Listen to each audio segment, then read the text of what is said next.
ایک نیک باپ کی مجبور لڑکی کا واقعہ۔ ایک آدمی جس کا نام رحیم تھا، جو بہت نیک اور شریف انسان تھا، جس نے کبھی اپنی زندگی میں کسی غیر عورت کو بری نگاہ سے نہیں دیکھا۔ اس آدمی کے گھر کی حالت بہت خراب ہو گئی تھی۔ نوبت یہاں تک پہنچ گئی کہ گھر میں فاقے ہو گئے۔ اس آدمی کی ایک جوان بیٹی تھی۔ جب بھوک حد سے زیادہ بڑھ گیا تو وہ لڑکی اپنے چھوٹے بھائی بہن کی حالت دیکھ کر بہت پریشان ہونے لگی۔ اس کے دماغ میں طرح طرح کے سوال اٹھنے لگے۔ اس نے سوچا کہ کیوں نہ میں گھر سے نکل کر کسی کام کی تلاش کروں جس سے میں اپنے گھر والوں کا پیٹ بھر سکوں۔ اس لڑکی نے یہ سوچ کر گھر سے باہر اپنے قدم نکال لیے اور کام کی تلاش میں بازار میں نکل پڑی۔ کبھی کسی کے گھر میں کام مانگنے گئی تو کبھی کسی کی دکان میں، مگر کسی نے اسے کام نہیں دیا۔ وہ تھک ہار کر اپنے گھر میں واپس لوٹ آئی۔ کئی دن تک روز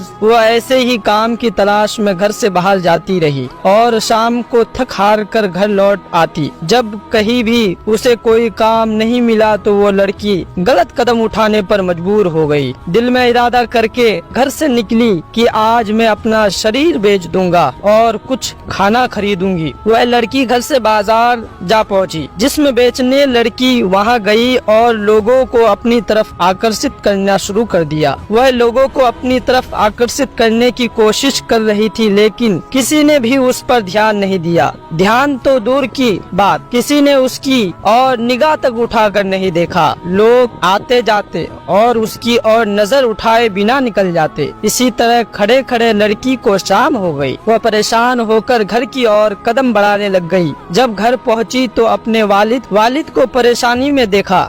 دروازے پر باپ نے بیٹی کو دیکھا اور پوچھا، بیٹی کہاں گئی تھی؟ لڑکی نے اپنے والد کی بات سن کر ان کے پیروں میں گر کر رونے لگی اور معافی مانگنے لگی، اور پھر رو رو کر سارا ماجرا بیان کیا کہ ابا حضور، مجھ سے اپنے بھوک سے بکھرتے ہوئے بھائی بہن کی حالت دیکھی نہیں گئی اور میں مجبور ہو کر جسم بیچنے گئی، لیکن ایک بھی آدمی نے بھی میری طرف نظر تک اٹھا کر نہیں دیکھا۔ پوری بات سننے کے بعد آپ نے اپنی بیٹی سے کہا کہ بیٹا، تمہارے بابا نے آج تک کبھی کسی غیر عورت کو آنکھ اٹھا کر نہیں دیکھا، تو یہ کیسے ہو سکتا ہے کہ کوئی تمہیں نظر اٹھا کر دیکھے؟ سبحان اللہ۔ محترم حضرات، اس لیے اپنی گندی نگاہ کسی اور عورت پر مت ڈالو، کیونکہ نظر گرم بیج ہوتا ہے، جیسا بوگے کل ویسا ہی پاؤ گے۔ آج آپ اپنے آپ کو خبردار کریں گے تو کل تمہاری اولاد بھی محفوظ رہے گی۔ اگر آپ کو یہ ہماری ویڈیو پسند آئی تو آپ اس ویڈیو کو لائک کر سکتے ہیں اور یہ چینل بھی سبسکرائب کر سکتے ہیں۔ السلام علیکم۔